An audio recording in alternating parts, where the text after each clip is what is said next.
Hello दोस्तों, नमस्ते, प्रणाम। मैं ललिता मिश्रा अपने यूट्यूब चैनल पे आप सबका स्वागत करती हूँ। आप लोग कैसे हैं? उम्मीद करती हूँ बहुत ही अच्छे होंगे, स्वस्थ होंगे, मस्त होंगे। जहाँ कहीं भी होंगे अपने अपने कामों में व्यस्त होंगे। आप लोग को एक चुटकुला नाच के सुनाऊंगी। अच्छा लगे तो कमेंट में ज़रूर बताना, भरपूर सपोर्ट करना। वीडियो को लाइक शेयर, चैनल को सब्सक्राइब कर देना।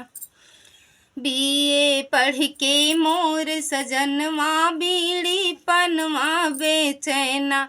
बीए पढ़ के मोर सजनवा बीड़ी पनवा बेचैना।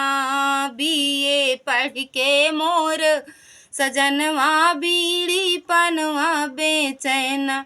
बड़ा अरमान रहा मेरे दिल में, पिएवा मिल सरकारी हो, पिएवा मिल सरकारी। टूटिगा सगरो मोर सपनवा बीड़ी पनवा बेचैना।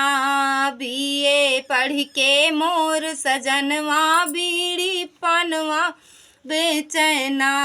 बड़ा अरमान रहा मेरे दिल में, पिएवा मिले दरोगा हो, पिएवा मिले दरोगा। टूटिगा सगरो मोर गुमनवा बीड़ी पनवा बेचैना।